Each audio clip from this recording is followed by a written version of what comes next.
Well, no weather-related travel trouble here in Raleigh tonight. This is a live look from our camera at RDU, where some flights have been canceled or delayed because of weather in other parts of the country. CBS 17 Storm Team meteorologist Brian Hutton Jr. joins us with what you need to know. Brian. Yeah, Angela, this was the scene out west at the Denver airport as they were clearing the tarmac earlier today. And as mentioned, over 450 flights were canceled out of Denver because of the snow.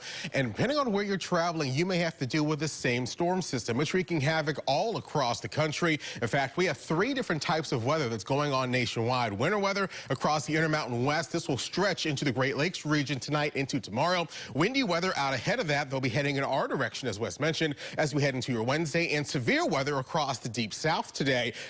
So the country completely full of different travel impacts depending on where you're going. Let's look at tomorrow, as a lot of you may be flying out or having relatives fly in here, and a lot of the impacts will be across the Great Lakes. Minneapolis expecting between 12 and 18 inches of snow tomorrow. So if you have a major connection through Minneapolis, of course, that's a big Delta hub. Expect delays from there. Otherwise, along the East Coast, Boston, New York expecting some delays, as well as in Atlanta, which sees delays just for heavy traffic as well. So something to keep in mind. The worst delays, again, will be across the Great Lakes region tomorrow, stretching just west of the mountains, not including North Carolina tomorrow morning. As we head into the midday, the west will experience some delays, as well as the Great Lakes. Things will start tapering off across the northeast as we head into late Wednesday. Really, the main travel concerns are going to be across the Intermountain West. That, though, all shifts east as we head into Sunday, as Wes mentioned. So regardless of what you're traveling, make sure you stay updated. Take the CBS 17 weather app with you, and of course, check with your airline if you're flying out of RDU. Angela?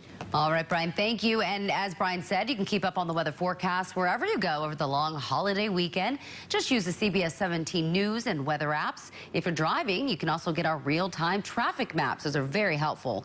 Just search for CBS 17 in your app store or Google Play. Bringing